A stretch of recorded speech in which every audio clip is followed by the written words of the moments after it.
Please আপনারা এই ভিডিওটাকে একটু বেশি বেশি শেয়ার করেন, যেন আমাদের রাজ্যের মুখ্যমন্ত্রী মমতা ব্যানার্জির কাছে এই ভিডিওটা যায়। আগামী বৃহস্পতিবার পর্যন্ত পাড়া প্রতিবেশী সকলেই আমাকে টাইম দিয়েছে, এর ভিতরে তোমার দোকান ভাঙতে হবে এবং তোমার জীবনটা শেষ করতে হবে। তুমি কি করবে আমাদের সেটা দেখার দরকার নেই, এটাই তাদের ধুমকি ভরা আবেদন। 1 সপ্তাহের ভিতরে তোমার জীবন তোমাকে নিজে নিজেই শেষ করতে হবে, আমাকে এই কথাটা বলা হয়েছে। তো দেখেন, বৃহস্পতিবার বলেন আর সারা জীবন বলেন, আমি আমার দোকান এখান থেকে ভাঙবো না। যেটা আমি পিছনে নিয়ে যাওয়ার চেষ্টা করছিলাম মানুষের কাছ থেকে ধার দেনা করে, সেটাও করব না। যেখানে দোকানে আছে এখানেই থাকবে। আগামী বৃহস্পতিবারে হয় আমি শেষ হব, আর না হয় আমার দোকান, যেটা হোক একটা আপনারা শেষ হতে দেখবেন। আমি আমার দোকানের ধারে পাশেও আসবো না। এই যা মাল আছে দোকানে, ম্যাক্সিমাম এই দোকানের ভিতরে 13 থেকে 14 লাখ টাকার মাল আছে।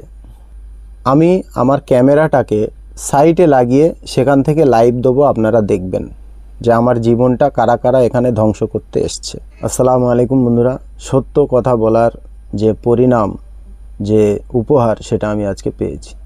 আজকে আমারই গ্রামবাসী সকলে না, আমারই পাড়া প্রতিবেশী, তারা সকলেই এসে আমার জীবনটা শেষ করার পুরো নির্ণয় নিয়ে নিয়েছে। আমার টোটাল জীবনের ইনকাম বলেন, যাই বলেন, আমার এই দোকানটা। তারা এসে বলে দিয়েছে আমাকে 1 সপ্তাহ সময় দিয়েছে, 1 সপ্তাহের ভিতরে আমি আমার জীবনটা শেষ করে ফেলি। 1 সপ্তাহ সময় করতে টাইম লাগে, ভাঙতে বেশি টাইম লাগে না। আমি আপনাদের দেখাতে চাই এর মূল কারণ কি। একটা কারণ আছে সবথেকে বড়, যেটা সত্য কথা বললে আপনি তার পরিণাম পাবেন, যেটা আমাদের ভারতবর্ষে চলছে আপাতত এখন। সবথেকে দুঃখের বিষয় জানেন, আজকে আমার জীবনটা শেষ করার জন্য যারা দায়ী এবং যারা সবথেকে সামনে এসছে, তারা আমার নিজেরই লোক। তাদের ভিতরে একটা কেউ পর নয়, সকলেই আমার নিজের লোক। যতদিন আমি খারাপ কাজ করতাম ততদিন আমার কোনো বাধা বিপদ কিছুই আসেনি। ভালো পথে যেই নেমেছি, বাধা বিপদ শুরু। এটা স্টার্টিং হয়েছে, এটাই স্টার্টিং বলেন আর এটাই শেষ বলেন। আমার লাইফ এখান থেকেই শেষ হয়ে যাবে টোটালি। আমার পাড়া প্রতিবেশী এবং আর বিশেষ করে আমি বলতে চাই তাদেরকে, যারা ক্ষমতায় আছে এখন আপাতত, আমার এই দোকানটা ভাঙার জন্য প্রেশারাইজ করছে পাড়া প্রতিবেশী।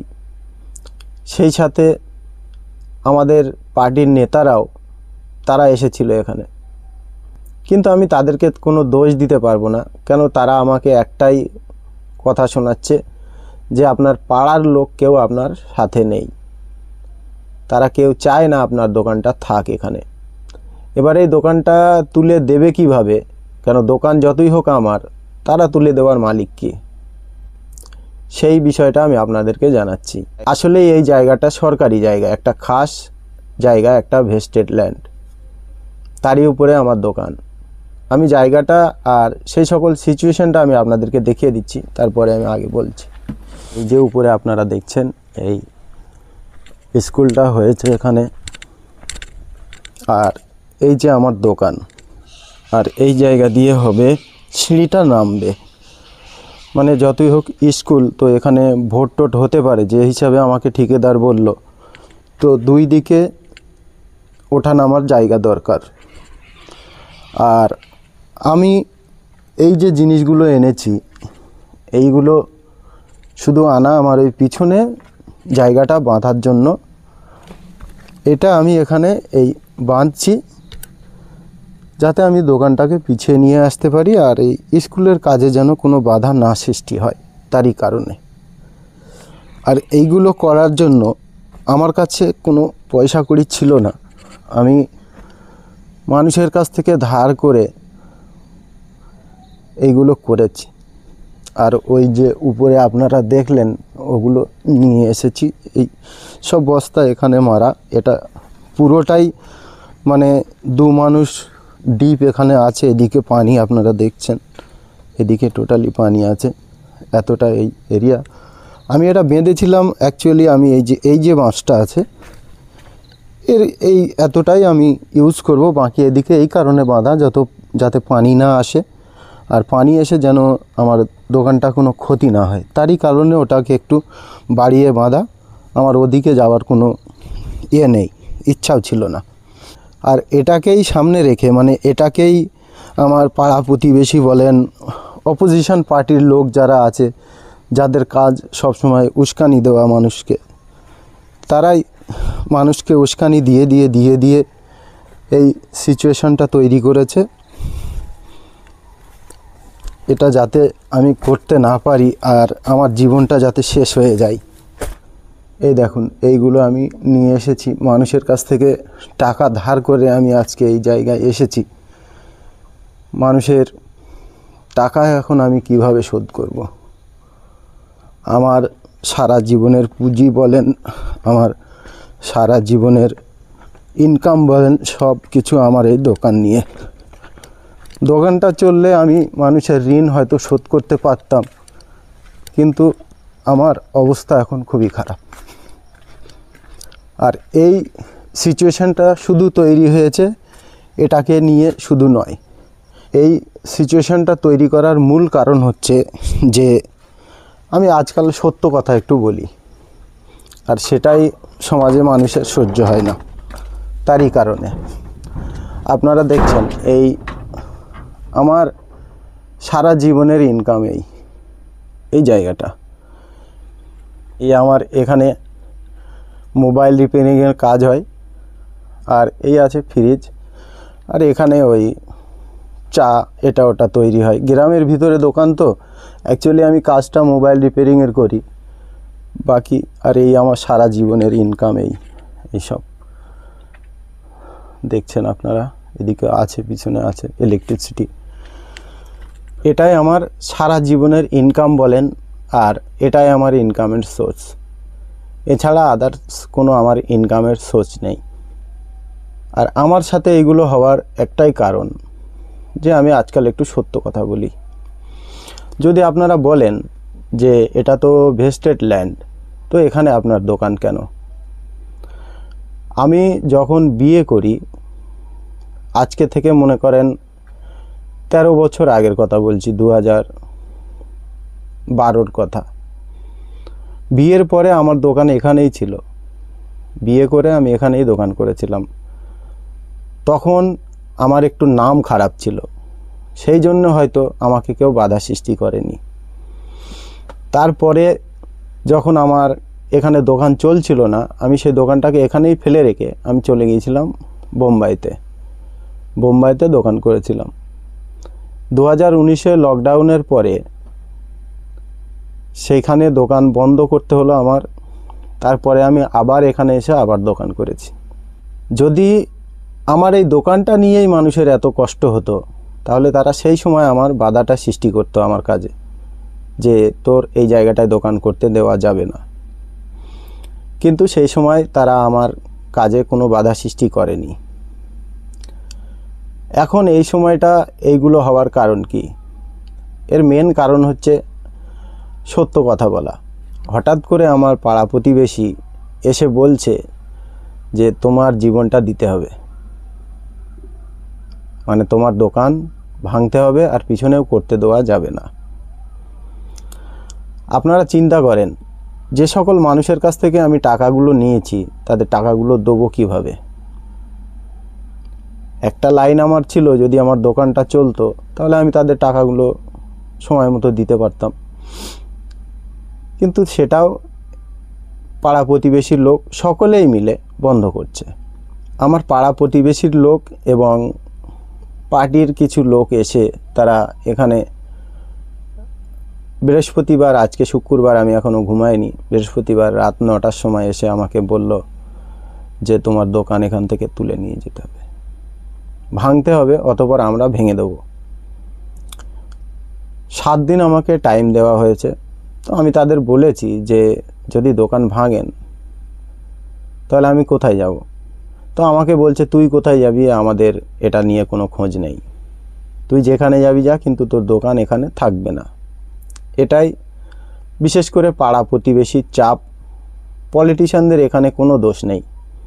কেন, পলিটিক্স যারা করে তারা দেখবে সবসময় ভোট কোন দিকে বেশি। এবারে এই ষড়যন্ত্রটা কে করেছে আর কার দ্বারা এই কাজগুলো হচ্ছে সেটা আমি জানি, কিন্তু সবথেকে বড় দুঃখের বিষয়, যাদেরকে আমি আমার গ্রামের ভিতরে যাদেরকে আমি সবথেকে বেশি বিশ্বাস করতাম, আমার জীবনটাকে ধ্বংস করার জন্য সবথেকে ফাঁস কাতারে আজকে তারাই দাঁড়িয়েছিল। এক সপ্তাহ সময় যখন দিয়েছে, আমি তাদের কিছু বলছিলাম না, কিন্তু তারা বারবার বলছে আমাদেরকে এই বলে মনে করছিস না, ওই বলে মনে করছিস না, কোনো জবাব দিচ্ছিস না। তারা যে কথাটা বলেছে তার উপরে কোনো জবাব আছে? আর এই বৃহস্পতিবার, আগামী বৃহস্পতিবার পর্যন্ত পাড়া প্রতিবেশী সকলেই আমাকে টাইম দিয়েছে। এর ভিতরে তোমার দোকান ভাঙতে হবে এবং তোমার জীবনটা শেষ করতে হবে। তুমি কি করবে আমাদের সেটা দেখার দরকার নেই। এটাই তাদের মানে ধুমকি ভরা আবেদন। এক সপ্তাহের ভিতরে তোমার জীবন তোমাকে নিজে নিজেই শেষ করতে হবে, আমাকে এই কথাটা বলা হয়েছে। তো দেখেন, বৃহস্পতিবার বলেন আর সারা জীবন বলেন, আমি আমার দোকান এখান থেকে ভাঙবো না। যেটা আমি পিছনে নিয়ে যাবার চেষ্টা করছিলাম মানুষের কাছ থেকে ধার দেনা করে, সেটাও করব না। যেখানে দোকানে আছে এখানেই থাকবে। আগামী বৃহস্পতিবারে হয় আমি শেষ হব, আর না হয় আমার দোকান, যেটা হোক একটা আপনারা শেষ হতে দেখবেন। আমি আমার দোকানের ধারে পাশেও আসবো না। এই যা মাল আছে দোকানে, ম্যাক্সিমাম এই দোকানের ভিতরে 13 থেকে 14 লাখ টাকার মাল আছে। আমি আমার ক্যামেরাটাকে সাইটে লাগিয়ে সেখান থেকে লাইভ দেবো, আপনারা দেখবেন যে আমার জীবনটা কারা কারা এখানে ধ্বংস করতে এসছে, আপনারা দেখবেন। আর আমার একটা আবেদন আপনাদের কাছে, যতই হোক আমার জীবনটা এরা ধ্বংস করবে। এখন আমার কাছে বিশ্বাস করবেন না আপনারা, বিষ খাওয়ার পর্যন্ত পয়সা নেই। যে কেরালা মডেল মুক্তবটা চালাই আমি, তারই কিছু পয়সা আমার কাছে আছে, সেগুলো মানুষের দেওয়া দান, তার থেকে খরচা করতে পারবো না। এবং এই কাজগুলো করার জন্য আমি আজকের এই যে বৃহস্পতিবারে আমাকে আমার জীবন শেষ করতে বলা হয়েছে, সেই বৃহস্পতিবারেই আমি একজনের কাছ থেকে 7,000 টাকা ধার নিয়েছি, যাতে আমার লেবার কাজ করতে পারে। আর হঠাৎ করে আমার পাড়া প্রতিবেশী আমাকে এসে বলছে তুমি তোমার জীবন তোমার নিজে হাতে শেষ করো। জানি না আমার বিগত দিনে কি পাপ আছে, তার পরিণাম, তার ফল এগুলো হতে পারে। অথবা এগুলো, যেটা আমার ধারণা, আমার এই সত্য কথা বলার জন্য এগুলো, এই যে বিপদগুলো আমার উপরে আসছে। ভালো পথে চললে আপনার জীবনে অনেক বিপদ আসবে। আর সবথেকে বড় দুঃখ আমার এই জায়গাটায়, যে আমি যাদের উপরে সবথেকে বেশি বিশ্বাস করতাম, আমার গ্রামবাসীদের ভিতরে সবথেকে বেশি বিশ্বাস করতাম যে মানুষগুলোকে, তারাই আজকে আমার জীবন ধ্বংস করার জন্য ফার্স্ট কাতারে ছিল। আমার পাড়া প্রতিবেশী যখন লেগেই গেছে যে আমাকে এরা ধ্বংস করে ছাড়বে, যেমনভাবে আমার বাপটাকে ধ্বংস করেছে সারা জীবন, ঠিক সেইভাবে এরা লেগেই গেছে যে আমাকে ধ্বংস করবে। আমি ছোটোবেলা থেকে একটা জিনিস দেখেছি, আমার বাপ, যে আমার আব্বা মারা গেছে, মিথ্যা কথা বলতেন না কোনো দিন। আর আমরা যখন ছোটোবেলায় মিথ্যা কথা বলতাম, আমাদেরকে খুব ধরে ধরে মারত। সেই মানুষটাকে আমার পাড়া প্রতিবেশী কিছু লোক সারা জীবন দুঃখ কষ্ট দিয়েছে। এমনকি আমার নিজের ভাইদের দিয়ে আমার আব্বাকে জানে মেরে ফেলার পরিকল্পনাও করেছিল। আর এর ভিতরে সবথেকে বড় যে মেন ভিলেন, সেটা আমারই নিজের ভাই। 2005 সালে যখন আমি বোম্বাইতে গিয়েছিলাম, সেখানেও আমাকে মেরে ফেলার পরিকল্পনা যে করেছিল, সেও আমার ভাই। তারপরেই তো আমি বোম্বাই আন্ডারওয়ার্ল্ডে ঢুকেছিলাম। আমাকে যে খারাপ লাইনে ঢোকানো হয়েছে, খারাপ লাইনে পরিচালনা করা হয়েছে, সেগুলো আমাদের নিজেরই লোক করিয়েছে। আমার জন্ম থেকে নিয়ে আমি এই পর্যন্ত দেখছি, যতদিন আমার জ্ঞান বুদ্ধি হয়েছে, আমার একটাই ভাই পৃথিবীর সকল মানুষকে উস্কানি দেয় আমার যাতে ক্ষতি হয়। যেভাবে আমার ক্ষতি হয় সে সেই কাজটাই করে। এমনকি সে আরেকটা ভাইকে উস্কানি দিয়ে নিজের বাপকে জানে মেরে ফেলার মতো জঘন্য কাজ একটা করতে গিয়েছিল। আমি তখন ছিলাম বোম্বেতে। আমার আব্বা যখন রাস্তায় পড়ে ছটফট করছিল, তখন আমার গ্রামবাসীর লোক, আমার মা কেঁদে কেঁদে তাদেরকে বলছে একটুকুনি ধরে হসপিটালে নিয়ে চল। কিন্তু তখনও আমার গ্রামবাসীর লোক আমার আব্বার হেল্প করেনি, সাপোর্ট করেনি। যে সত্য কথা বলার কারণে আমার জন্মদাতা আমার পিতাকে হত্যা করার চেষ্টা করেছে, আমার যে ভাইটা আর এক ভাইকে দিয়ে সারা জীবন আমার পিতার ধ্বংসের চেষ্টা করেছে, আর আজকের সেই ভাইটাই পুরো পরিকল্পনাটা চালিয়েছে আমাকে ধ্বংস করার। এটা ওর আজকের পরিকল্পনা না, ওর এই পরিকল্পনাটা আমার যেদিন থেকে জ্ঞান বুদ্ধি হয়েছে আমি সেদিন থেকে বুঝতে পারি। আমার পিতা সেই রাস্তায় ছটফট করছিল ব্যথা যন্ত্রণার চোটে, মাথা ফেটে গিয়েছিল, হাত পা ভেঙে দিয়েছিল মেরে। তখনও দুটো মানুষ ভ্যান নিয়ে সেখান দিয়ে যাচ্ছিল। আমার মা কেঁদে কেঁদে সকলের হাতে পায়ে ধরে বলছে একটুকুনি ধরে হসপিটালে নিয়ে চল, নইলে মরে যাবে। তখনও আমার গ্রামবাসী সেখানে দাঁড়িয়ে দাঁড়িয়ে দেখছিল। এবং সেই ভ্যানওয়ালাকে যখন আমার মা ডেকে বলল একটুকুনি ধর হসপিটালে নিয়ে চল, বললো আমরা নিয়ে যেতে পারবো না। আর যে ভাইটা আর এক ভাইকে উস্কানি দিয়েছিল, আজকের আমার এই জীবন ধ্বংস করার জন্য উস্কানি দিয়েছে পাড়া প্রতিবেশীকে, সেই ভাইটাই। আপনাদের কাছে আমার অনুরোধ, সত্যর আওয়াজটাকে বাঁচানোর জন্য আপনারা আমার প্লিজ একটু সাহায্য করুন। আমার এই এতটুকু করার জন্য, এই যতটুকু আপনাদেরকে দেখালাম, এতটুকু করার জন্য আমার এই 10-12 দিনের ভিতরে ম্যাক্সিমাম 20 থেকে 30 হাজার টাকা খরচা হয়েছে। এই টাকাগুলো আমি মানুষকে দেব কোথা থেকে? আমার কাছে তো বিষ খাওয়ার পর্যন্ত টাকা নেই। যদি দোকান চলতো বিষয় আলাদা, দোকান তো বন্ধ করে দেবে। আমার রিকোয়েস্ট আপনাদের কাছে, যে যতটুকু পারেন আমাকে একটু হেল্প করেন। বিজেপি শাসিত রাজ্য যেখানে আছে সেখানে আমি দেখছি যে সকল মিডিয়া, যে সকল রিপোর্টার সত্য কথা বলে, তাদের ঘর ভাঙছে, তাদের জীবন নিয়ে খেলা করছে। কত রিপোর্টারকে তারা মেরে দিয়েছে। আর আমার রাজ্যে, আমার ওয়েস্ট বেঙ্গলে এই প্রথম শুরু হবে আগামী বৃহস্পতিবার থেকে ঘর ভাঙা। আমি জানি আমার বাড়ি 2টো ভোট, কিন্তু পাড়া প্রতিবেশীর অনেক ভোট। আর যে কোনো পলিটিক্যাল পার্টি দেখবে তার ভোট কোন দিকে বেশি, সে সেই দিকেই যাবে। আজকেও সেটা হবে। কিন্তু আমি একটাই কথা বলতে চাই, মানব হিসাবে আমি একটাই কথা আমার পার্টির লোকদেরকে বলতে চাই, যে মানুষের চাপে যে ডিসিশনটা আপনারা নিয়েছেন সেটা কি ঠিক? যাদের চাপে আজকে পার্টি এই ডিসিশন নিয়েছে যে আমার জীবনটাকে ধ্বংস করবে, তারা কি আসলেই আপনাকে ভোট দিয়েছিল? যেদিন ভোট গোনানো হয় 3বার আইএসএফ জিতে গেছে এই অ্যানাউন্স করা হয়েছিল। সেই 3বারেই যারা যারা লাফিয়েছিল, 4বারে যখন আপনাকে জেতার ঘোষণা করা হয়েছিল ব্যাকগ্রাউন্ডে ঘুরে এসে তারাই লাফাচ্ছিল। আর সকলেই আমার পাড়ার ছেলে। এই যে বিজেপি শাসিত রাজ্যে যেগুলো হচ্ছে, মানুষের সারা জীবনের ইনকাম, ঘর বাড়ি ভেঙে দেওয়া, সেটা কি আপনারা আমার থেকেই শুরু করছেন নাকি? এখন এই যে আমাদের পাড়া প্রতিবেশী কিছু মানুষের চাপে আপনারা যে ডিসিশনটা নিয়েছেন, বিশেষ করে টিএমসি সরকার, এটা কি আপনাদের ডিসিশনটা ঠিক আছে যে আমার জীবনটা আপনারা একেবারে শেষ করে ফেলবেন?